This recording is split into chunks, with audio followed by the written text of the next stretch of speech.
편을 보겠습니다. 두수로 된 시조예요. 산수유는 피어서. 또 산수유, 뭐, 전남, 어딥니까? 구례, 상동면인가요? 그 산수유 마을 있죠? 산동면. 네, 맞습니다. 정말 산수유가 많이 필 때는 그늘조차도 노랗다고 할 정도로 산수유가 많습니다. 한번 본문 보겠습니다. 실로폰 두드리듯 실개천 풀린다. 실로폰 두드리듯 실개천 너무 멋있죠? 이 표현 참 좋아요. 실개천이 이게 풀리는 거예요. 이제 첫 봄이 오는 거죠. 잎덧 같은 산수유 하늘까지 물들이면 이 표현도 참 잘 든 것 같아요. 예를 들면 잎덧 같은 산수유 막 잎덧하면 이제 뭔가 좀 죄송합니다만 뭘 개워내고 우악우악 그러잖아요. 산수유꽃을 막 그렇게 핀다는 얘기예요. 네, 그래서 하늘까지 노랗게 물들이는 거죠. 해마다 도진다. 재발하다 그 말이에요. 도지다. 도지는 봄알이. 나는 또 17이다. 산수유가 피면요, 아무리 나이가 많이 먹었어도 17으로 돌아간다는 얘기입니다.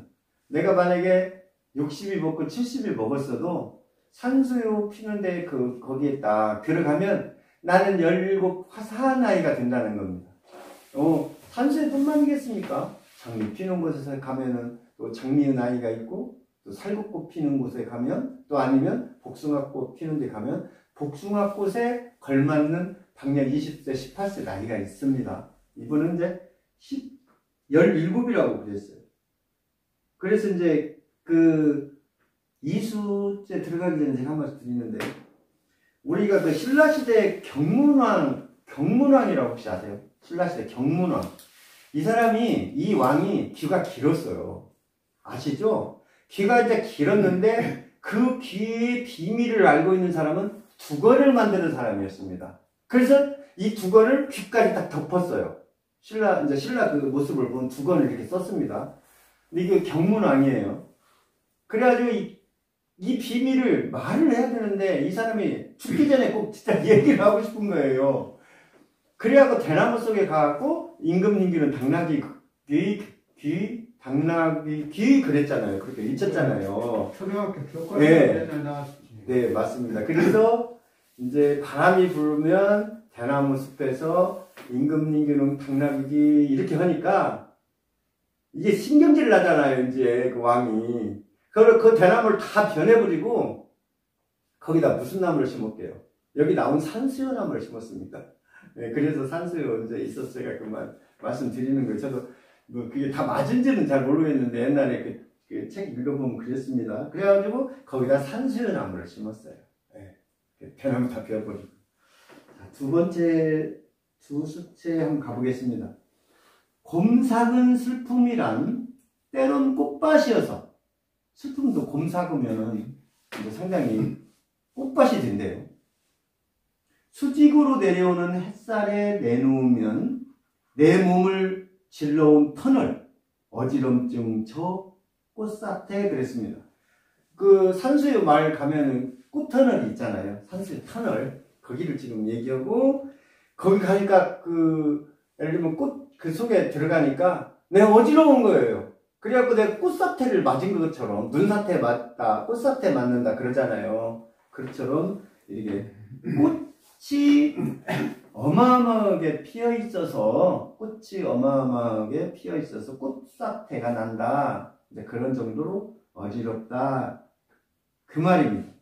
이 시조는요, 산수유꽃을 보고 쓰는 시조인데요. 꽃사태 속에 자신을 던져버린 모습. 마냥 순수하죠.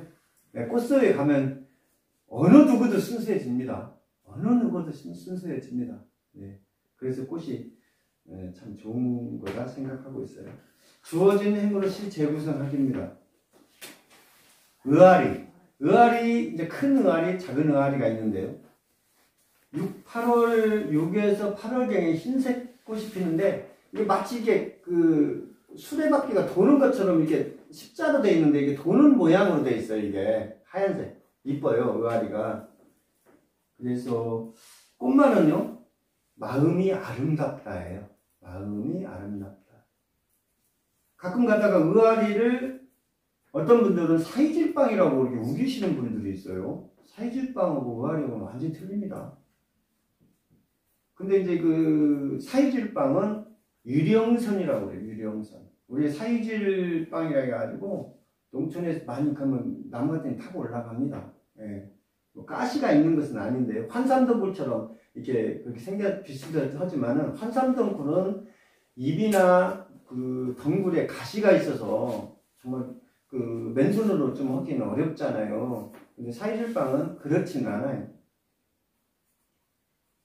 그래서 그 길을 가다가 이 의아리라는 말을 어떻게 생겼냐면은 길을 가다가 조그마한 꽃이 너무 이쁜 거예요. 으악 하고 해서 그래 의아리라 했답니다. 으악 그래서 그 가다가 이쁜 꽃이 딱 있어요. 그게 하얀 꽃, 이게 덩굴입니다. 이게 덩굴로 되어 있는데 그 저도 이제 자주 한 번씩 찾아봐요. 그러니까 저는 이제 아무래도 그 꽃을 좀 알으니까 들녘이나 산에 가도 좀 재밌죠. 왜 그러냐면 이게 무슨 꽃이구나 무슨 꽃이구나 이제 아는데 좀 나이가 먹으니까 자꾸 잊어버려요. 돌아서면 자꾸 봐야 됩니다. 참 의아리 또 큰 꽃 의아리 그럽니다. 한번 보겠습니다. 의아리. 행여 오는 길을 잃을까?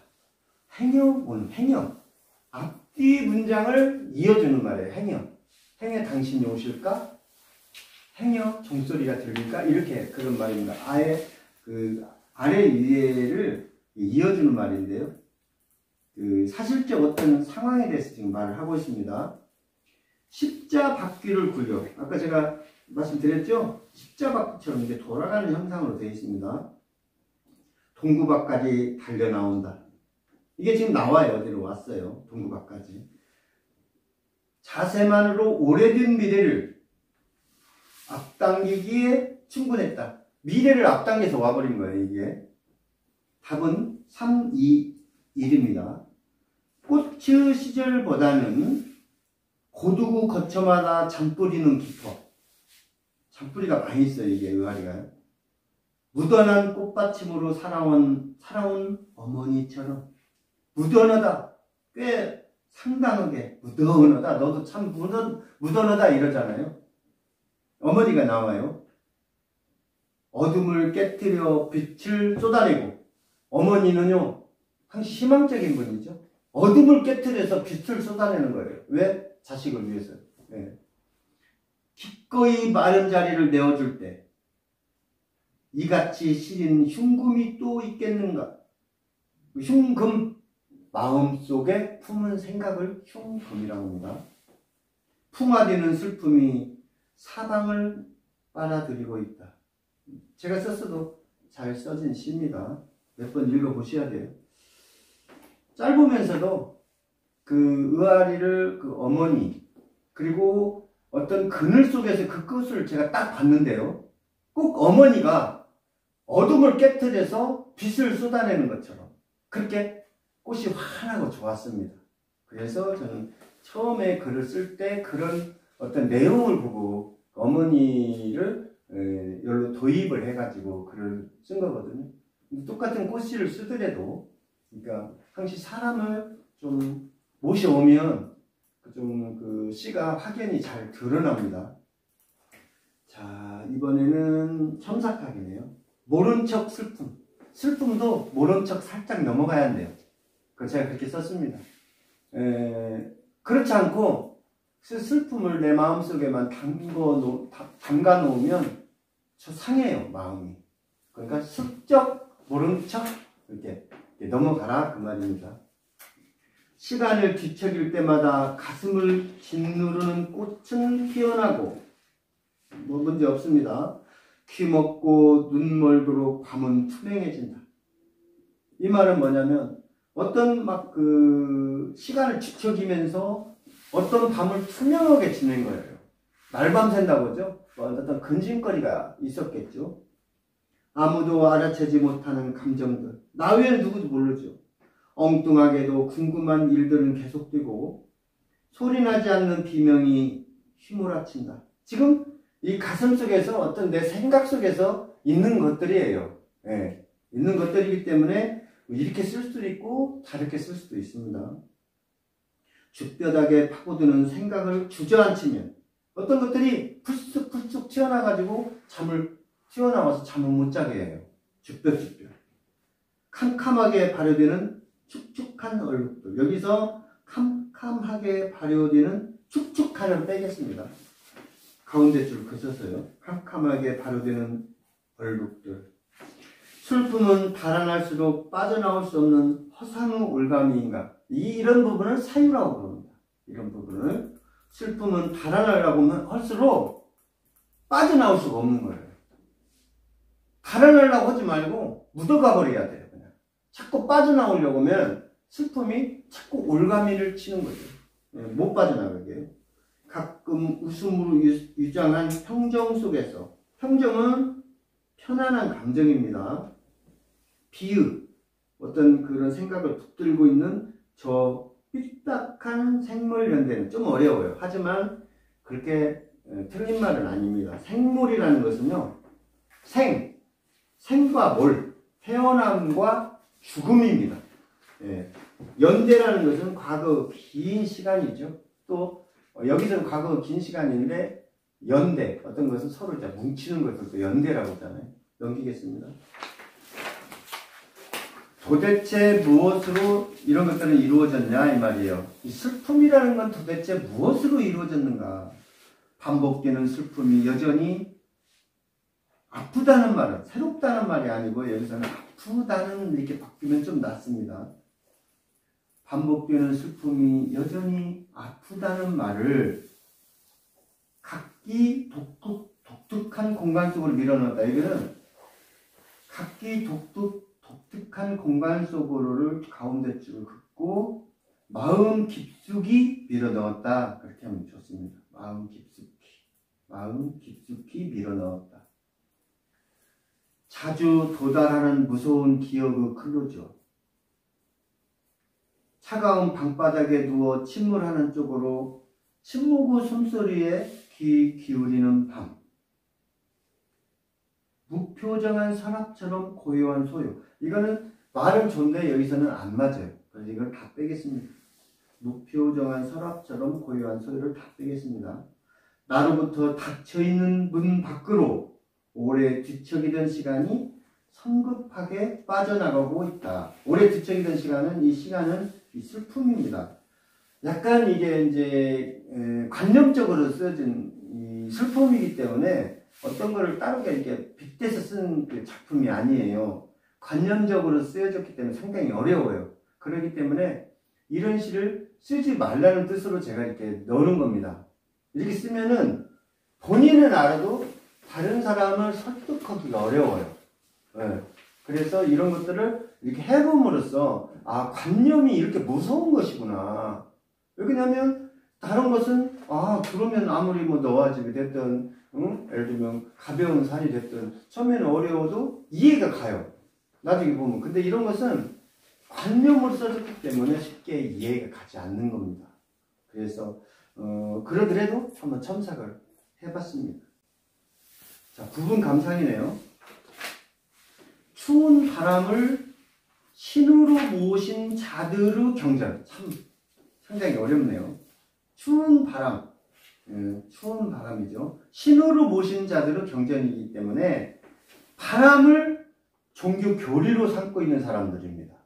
바람을. 네, 상당히 어려워요. 어느 날부터 그들은 바람을 신을 여기게 되는데, 이건 오타가 나왔어요. 신으로인데 제가 이제 옮길 때 잘못했습니다. 바람을 신으로 여기게 되었다. 어느 날부터 그들은 바람을 신으로 여기게 됐대요. 바람은 형상을 거부함으로 우상이 아니다. 형상은 생긴 모양이나 상태죠. 우상은 나무나 돌이나 뭐 쇠붙이나 이런 것들을 사람이나 신의 형상으로 만들어 놓고 그것들을 추앙하거나 그것들에게 절을 하는 겁니다. 그러니까 그 우상이라는 것이죠. 그래서 형상을 거부해버렸어요. 어떤 모습을 거부했기 때문에 그 우상은 아니에요. 그리고 우상이 아니니까 뭐예요? 신이겠죠. 예. 떠드는 피의 이름 유목. 유목 떠돌아다니며 사는 방식이죠. 제가 그 얼마 전에도 유목 할 때 디아스포라 흩어져 있다. 그 다음에 노마드라는 말이 있어요. 노마드 아주 어려운 말인데요. 노마드 이것도 유목이라는 얘기인데 이제 그 노마드는 특정한 가치와 삶의 방식에 있어서 얽매이지 않고 끊임없이 자신을 바꾸어가며 창조적으로 사는 사람을 노마드라고 했습니다. 창조적인 인생. 네. 여기 디아스포라는 팔레스타인 그 지역 위에 사는 사람들, 유대인들을 말하는 거죠. 네. 세계 각국에 흩어져 있는 유대인들을 디아스포라라고 그러거든요. 그래서 우리는 유목을 얘기할 때 디아스포라와 노마드를 얘기하고 있습니다. 그 이름에는 바람을 찢고 날아야 하는 새의 고단한 깃털 하나가 흩날리고 있을 것 같다. 근데 다음에는 잘 모르죠. 부분이니까요. 그래서 추운 바람을 신호로 보신 자들의 경전인데 좀 어렵습니다. 그래서 이것도 한번 알아봤습니다. 단소소리입니다. 이거 29강에서 한번 강의를 했는데 또 다시 한번 보겠습니다. 단소소리. 노인은 막힘없이 흘려보내는 일도 채워진 것과 다름없다며 막힘없이 흘려보내는데 채워졌대요. 그 속에 못이. 여기서 채워진 것은 뭐겠습니까? 바람입니다. 나무 봄 여기저기에 구멍을 뚫어. 대나무죠. 단소니까 아래 위로 구멍을 뚫어가지고 흘려보내는 일에 장애를 만들었대요. 굉장히 좋은 글귀입니다. 흘려보내는 일에 장애를 만들었기 때문에 단소소리가 그 음계를 가진다는 뜻입니다. 참 대단한 것 같아요. 흘려보내는 일에 장애를 만드는 거예요. 그래서 음을 만들어낸 거죠. 좀 대단한 그 글귀입니다. 차창밖 풍경의 빈 곳입니다.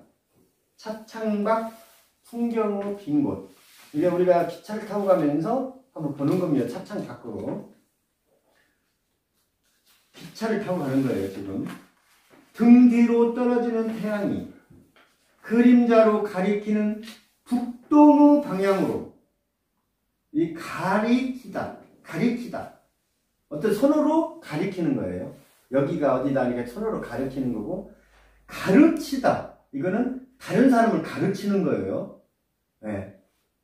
북동의 방향이라고 하면요, 그 춘천 쪽인 것 같아요. 여기에 서울에서 보면 그쪽 북동 방향이죠. 그쪽 춘천 쪽이. 질주하는, 이거 나왔네요. 질주하는 춘천행 무궁화호 열차예요, 지금. 질주하는 조금, 그거는 좀 그런 것 같아요. 느릿하게 달려가는 무궁화죠. 질주는 뭐 KTX 정도 되니까요. 지퍼를 채우듯 뜯어진 자리를 꿰매며 달려가는 것은 열차의 속도였다. 이 말은 뭐냐면요, 기차를 타고 가다 보면은 이 기차가 이렇게 휘어지는 곳이 있어요. 이렇게 기차가. 그럼 여기서 보면 저 뒷꼬리가 보이죠? 그러면 계속 가다 보면은 허공을 지퍼처럼 열고 가는데 허공이 좀 다시 닫히는 거죠. 그런 표현입니다. 근데 열차의 속도대요. 지퍼를 채우듯 뜯어진 자리를 꿰면 돼요. 막 가서 허공을 가름에 갔는데 그 뒷부분에서 또 다시 허공이 채워지는 거죠. 이렇게. 이제 이건 시적으로 표현한 것이니까 이런 것이 있구나 좀 알아두면 좋습니다. 이렇듯요, 시를 쓸 때 역설적이면서도 사소하고 느리고 부드럽고 감흥적인 것들이 있거든요. 그래서 우리는 그 생각과 시선을, 예를 들면 거기서 생각을 합니다. 감흥적인 것을. 참 발음이 안 되네요. 또 그것들이 우리를 살아가게 하는 원동력이거든요. 우리는 빨리빨리 문화에 더 젖어 있거든요. 빠르고 새로운 것을 찾다가 보니까 정작 중요한 내 자신을 잊어버리고 사는 경우가 많아요. 도대체 나는 어디에 있는가? 그것조차도 모르고 아까 그 질주하는 기차처럼 우리는 앞으로만 가고 빨리빨리 하려고만 합니다. 우리는 그래서 시 쓰기를 통해서 또 아니면 시 읽기를 통해서 또 책 읽기를 통해서 우리를 뒤돌아봐야 됩니다. 진정 뒤돌아봐야 되거든요. 삶이라는 것은.